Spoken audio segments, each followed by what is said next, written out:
Hello friends, myself Deepak Gunalia. I am welcoming all of you to the channel of Daya Patel's e-learning zone. तो बच्चों, आज जो third part के बारे में हम बात करेंगे थर्मल प्रॉपर्टी ऑफ मैटर के अंदर, तो क्वेश्चन ऑलरेडी यहाँ पे लिखा है, what will happen if the road is tied with the fix supports. मान लो कि कोई रोड को आप फिक्स सपोर्ट के साथ टाई कर रहे हो यहाँ पे, and rigidly at the both ends and temperature is increased। both end को आप rigidly ट्राई कर रहे हो और यहाँ पे हर एक जगह पे टेम्परेचर दे रहे हो, तो क्या होगा? तो ऑब्वियसली पता है कि अगर टेम्परेचर दे तो लीनियर एक्सपांशन तो होगा ही, बट एग्जैक्टली प्रॉब्लम क्या है कि अगर मान लो कि आपने टेम्परेचर दिया तो रिजिड सपोर्ट है वहां पे, तो मतलब कि एक्सपांशन पॉसिबल नहीं है। तो मतलब कि यहाँ पे दोनों एंड पॉइंट पे टेंसाइल स्ट्रेस लगेगा।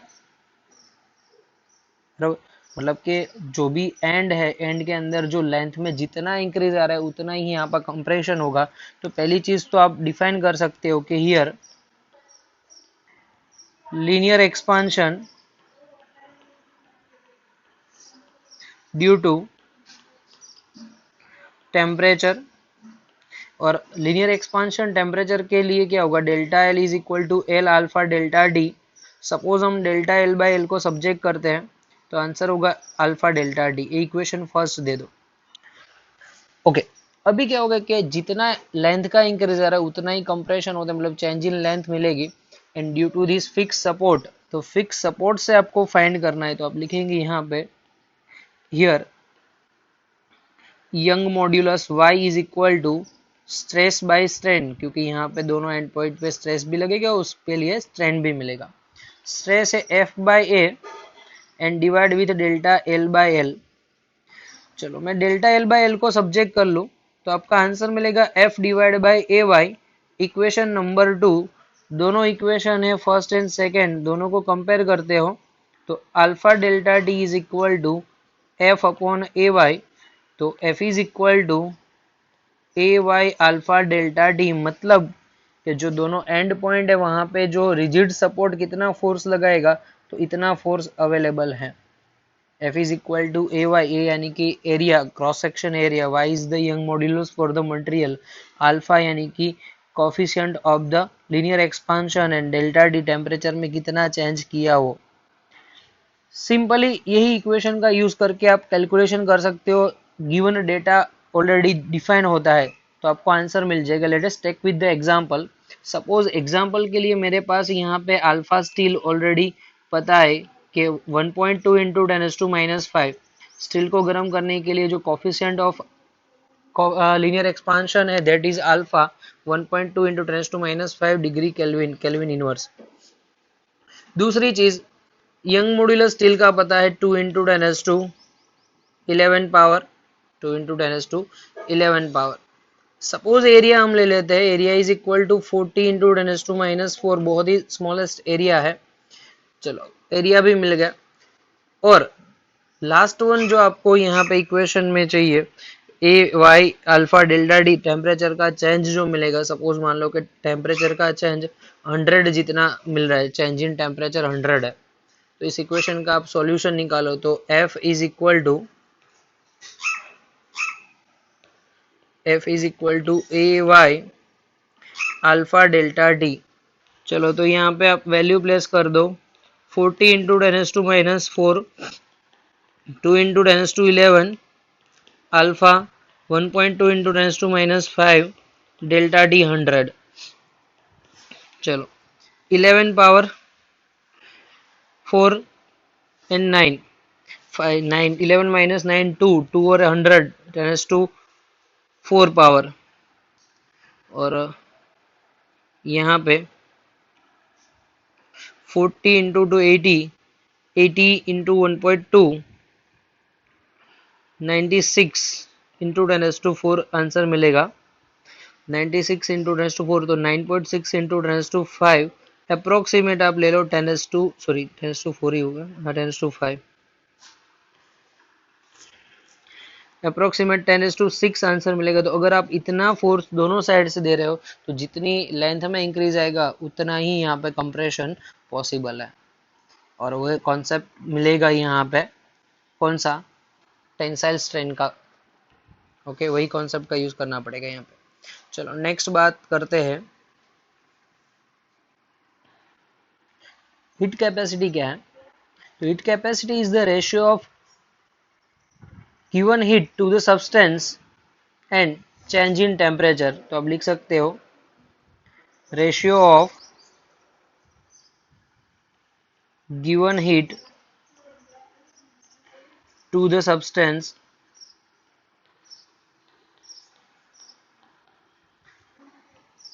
To change in temperature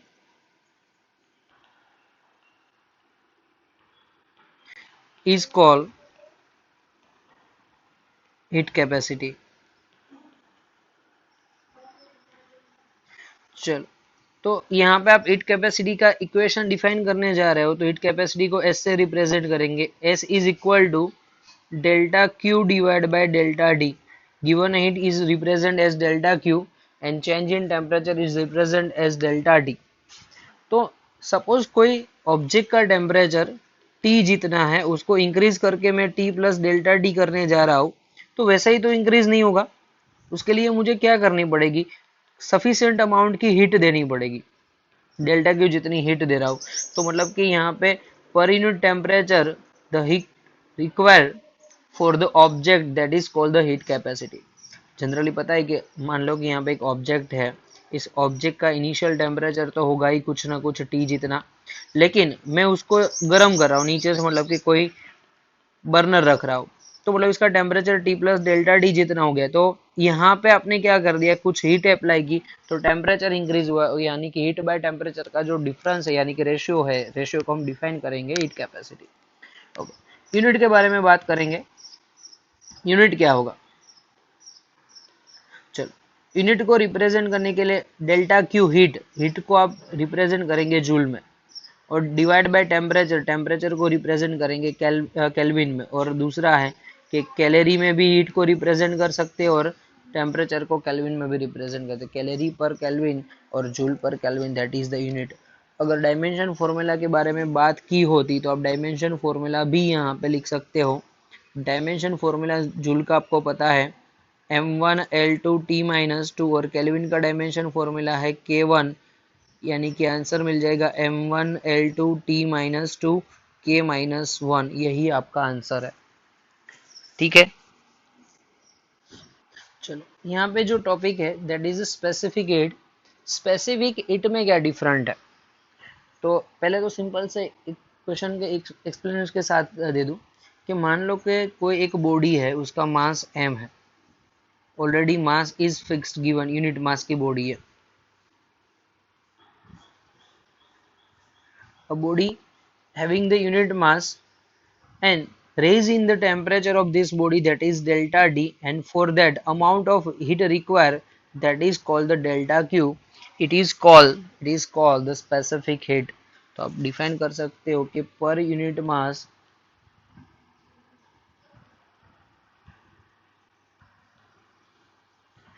raise in temperature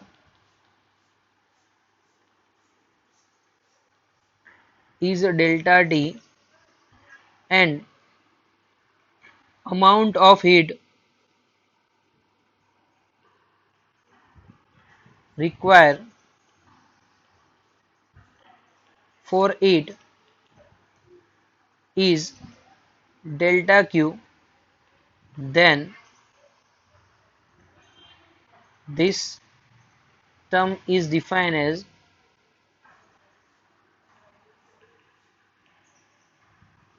specific heat। तो स्पेसिफिक हीट को रिप्रेजेंट करने के लिए आप सिंपल से याद करो, कोई भी यूनिट मास की बॉडी, कोई भी XYZ कुछ भी ले लो, यूनिट मास की बॉडी का टेम्परेचर अगर आप डेल्टा डी जितना इंक्रीज कर रहे हो, टेम्परेचर अगर डेल्टा डी जितना इंक्रीज कर रहे हो, देन जो भी रेज होगा, मतलब कि टेम्परेचर के लिए जो भी हीट रिक्वायर होगी, which is called the specific heat, उसको हम स्पेसिफिक हीट से रिप्रेजेंट कर सकते हैं। तो देखो स्पेसिफिक हीट को रिप्रेजेंट करने के लिए स्मॉल एस और सी दोनों में से कुछ भी यूज कर सकते हो। Let us we are taking use the C specific heat को, is equal to delta Q divide by M into delta T, क्योंकि हमने बोला कि यूनिट मास जो है, यूनिट मास के लिए ही आपको टेम्परेचर डिफाइन करना है, तो आपको डिवाइड में यूनिट मास लिखना पड़ेगा, यानी कि एम शुड बी इन डिवाइडेशन।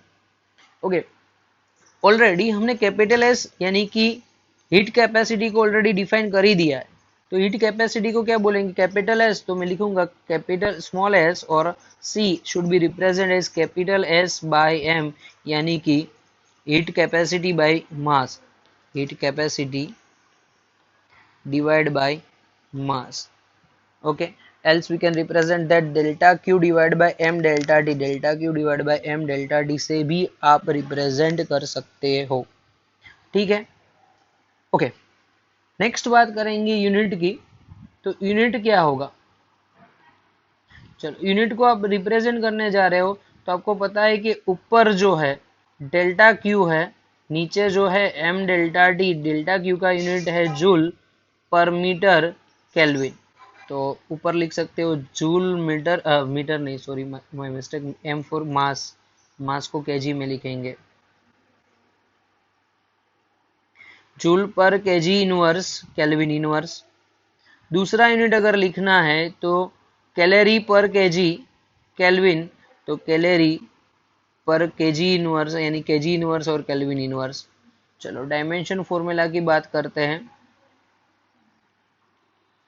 तो डायमेंशन फॉर्मूला क्या हो सकता है इसका, तो डायमेंशन फॉर्मूला आपको लिखना है तो जूल का m1 L2 T minus two, के जी का होगा m1, केल्विन का होगा k1, तो m cancel, L2 T minus two, kelvin minus one, और m की कोई पावर नहीं है तो जीरो लिख सकते हो, तो डायमेंशन फॉर्मूला यहाँ पे आपको मिल जाएगा। ठीक है, चलो अगर हीट का पूरा फॉर्मूला लिखना है तो क्या होगा, तो देखो हीट का पूरा फॉर्मूला यहाँ से डेल्टा क्यू को सब्जेक्ट करो, तो delta Q is equal to M C delta T, क्योंकि यहाँ पे सी के साथ में मल्टीप्लाई में चला जाएगा, तो M C delta D, else M S delta D से भी आप रिप्रेजेंट कर सकते हो, हीट की जो अमाउंट है एम सी डेल्टा डी और एम एस डेल्टा डी से भी रिप्रेजेंट कर सकते हो। नेक्स्ट फेज में मैं ये बोलूंगा दोनों के बीच का डिफरेंस क्या है, दोनों के बीच का डिफरेंस मतलब कि what is the difference between heat capacity, difference between heat capacity and specific heat. तो देखो दोनों के बीच का डिफरेंस अगर लिखना है हीट कैपेसिटी और स्पेसिफिक हीट में, तो क्या होगा, तो आपको एक आइडियली बता दूं कि जो हीट कैपेसिटी है वो हर एक ऑब्जेक्ट के लिए डिफरेंट होती है। मान लो कि आपने ले लिया कोई भी कॉपर, तो कॉपर का 1 ग्राम यहाँ पे 2 ग्राम डिफरेंट है, 3 ग्राम, हर एक मास के लिए जितना भी मास है और जितनी भी ऑब्जेक्ट है उसके लिए डिफरेंट होगा, तो आप लिख सकेंगे for same material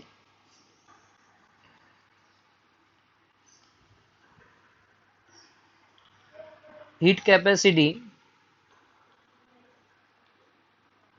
varying according to mass for same material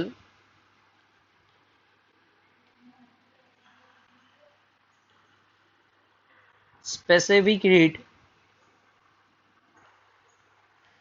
remain constant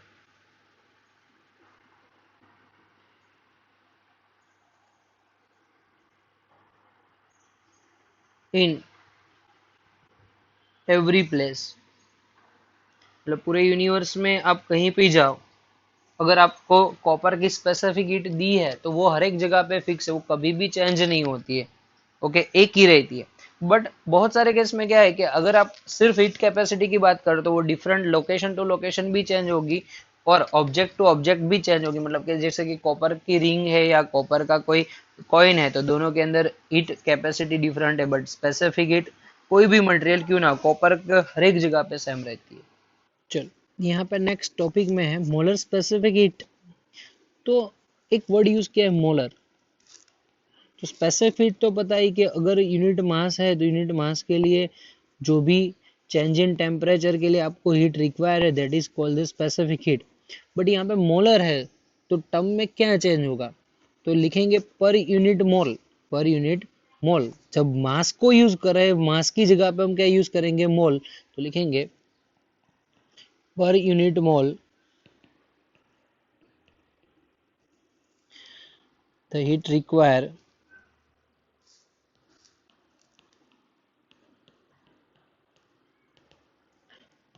to change in temperature is called molar specific heat।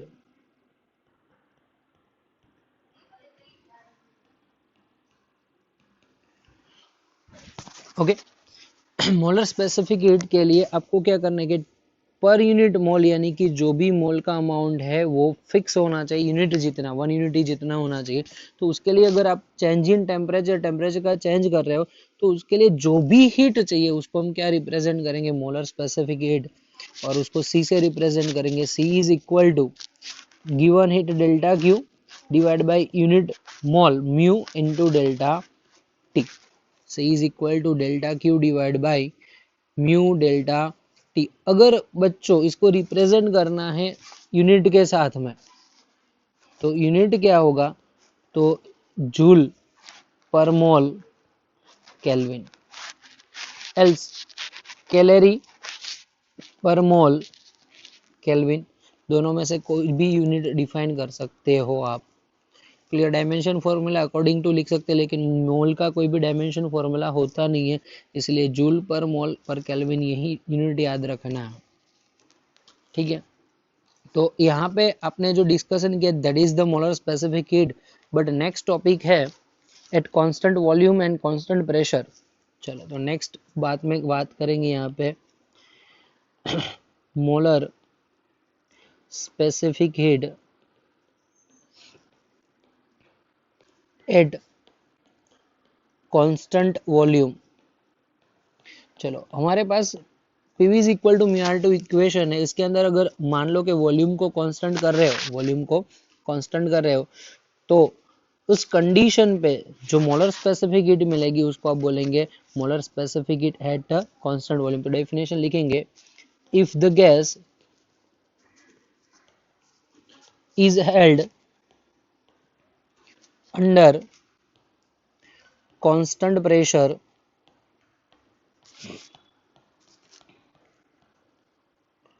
During the heat transfer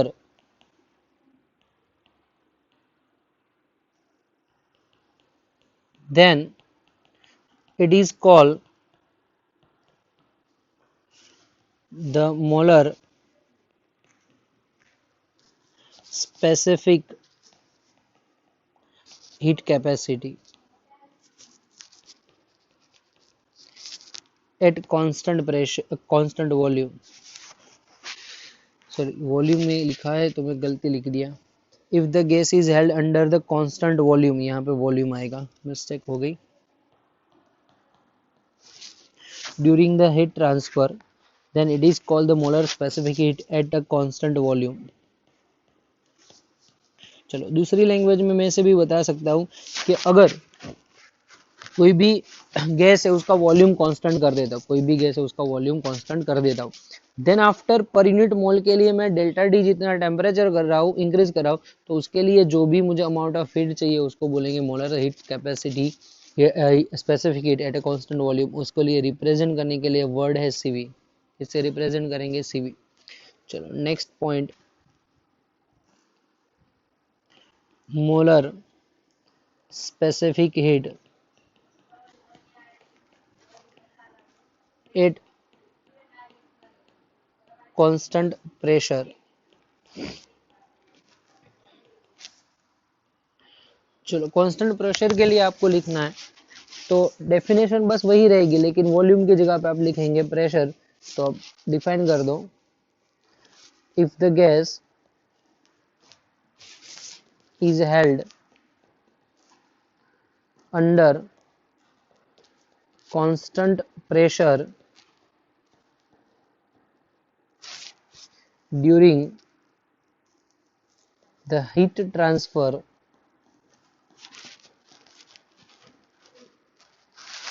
then it is called the molar specific heat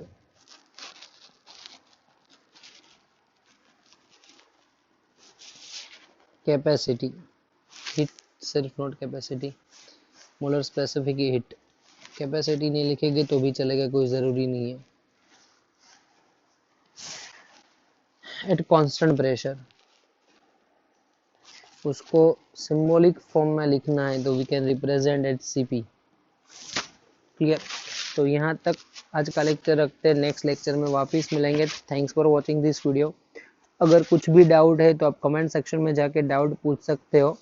अगर interaction में कुछ problem आ रहा है तो directly अगर नहीं message कर सकते तो मेरे व्हाट्सएप नंबर पे भी आप मैसेज करके डाउट क्लियर कर सकते हो।